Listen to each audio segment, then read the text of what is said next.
Hello friends, this is another video presenting you this model that you guys see in front of you right now, which is a Space Wolf. I'm gonna discuss right now how I built this guy so you guys can have some idea about what I did, modifications I did to this model. And I'm very happy with the post, the way it came, the lore, the vibe that I wanted to transmit when I was building this model. It came out the way I wanted, and I'm very happy with it. I use a Mark 6 legs from the Horus Heresy Age of Darkness. I cut one model in half. So the torso of this guy actually belongs to a Space Wolf kit, GW Space Wolf kit. Everything is plastic over here. Everything comes from the GW kits. The backpack, this shoulder pad over here in this side, and the arms, the weapons, comes from that Space Wolf pack kit. As I mentioned before, the legs come from the Horus Heresy Age of Darkness kit. I added this insignia because I think that he looks like a very high-ranking model. I really forgot the head. This is the head that I use is Corvus helmet with the fur coming from the top as a way of a crest, and I used that head, but I forgot where I got this head. It was just laying around in my bits, and I use it. Use a pelt over here from the one kit of the Space Wolves also, and I kind of like the way it ended up because as you guys can see, it shows some movement.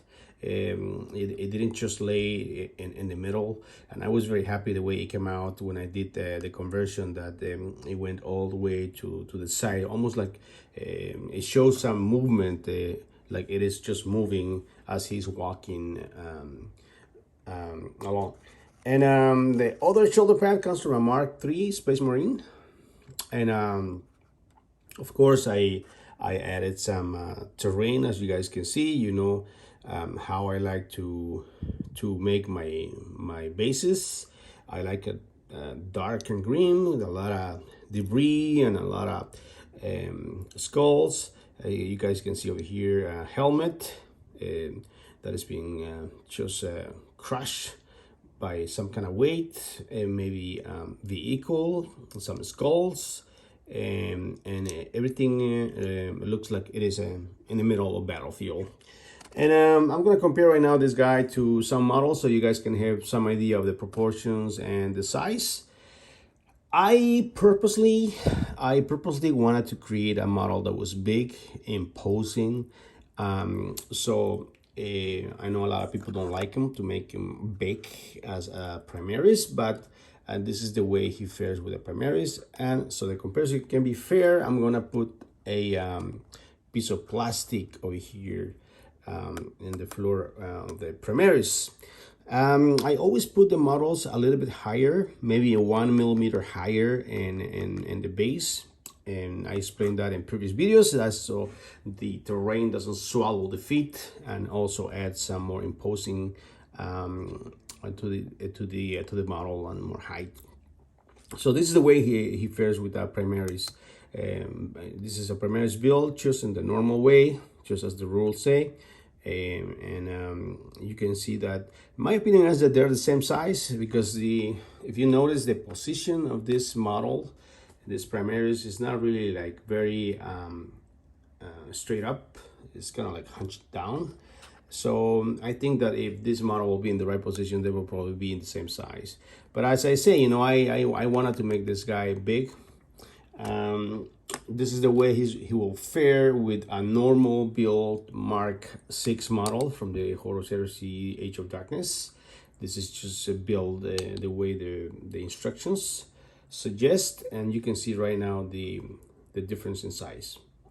And I'm gonna give another comparison with a Mark III, also built as the rules say, from the plastic kit, also on GW plastic kit, and that's the way it fares with a Mark III.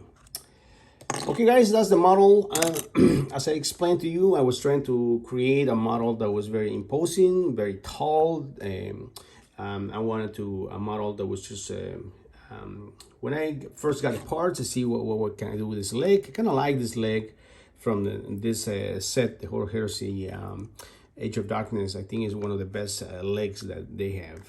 And as I mentioned before, I cut it in half. I cut the model in half. And I use the legs for this model, and I'm going to use the torso for another model. And I'm going to show you right now. If you guys wait, I'm preparing already to work with the torso that I took from the model.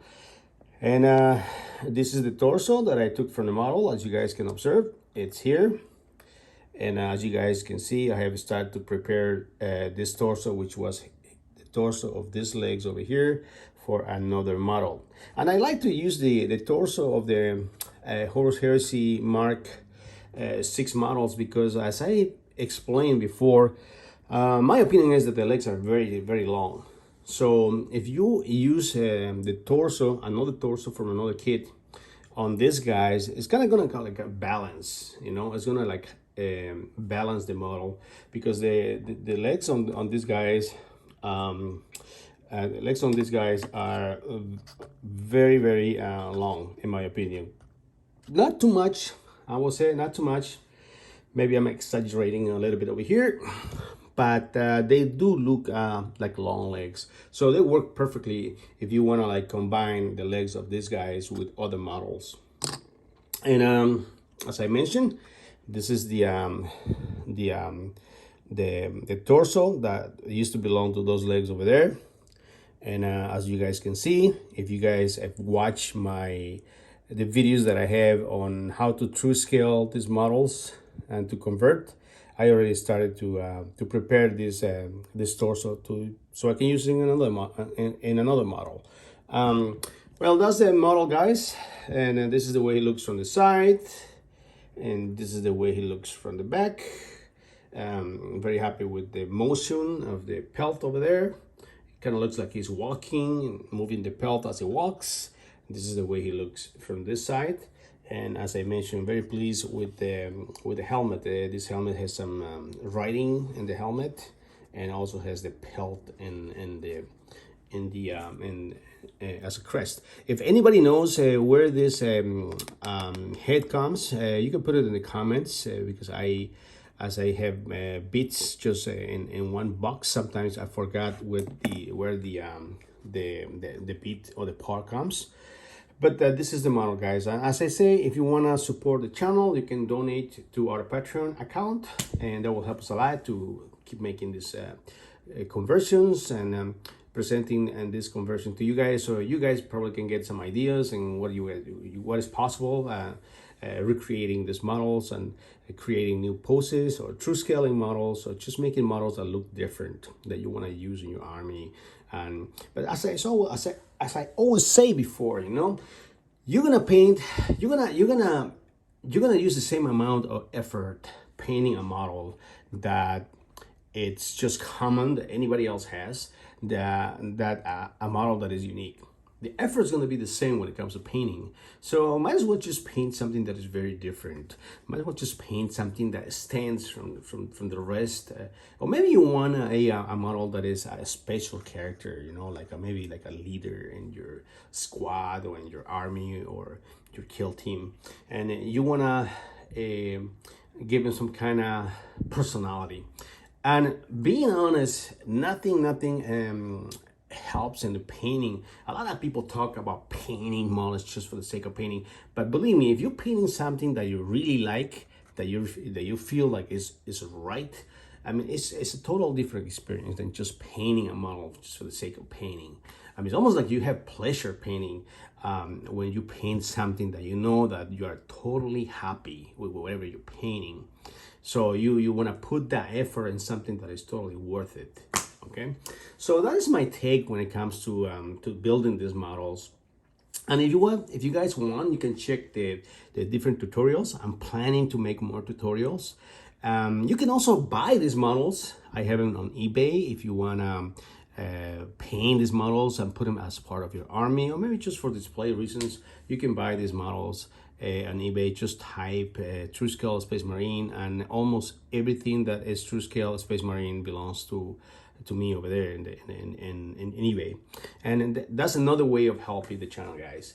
So happy Halloween, guys. We're close to Halloween right now, and I hope that you guys are already subscribed and ring the bell, so you guys will receive notifications when I make more videos. And we'll see you in the next video, guys. Bye bye.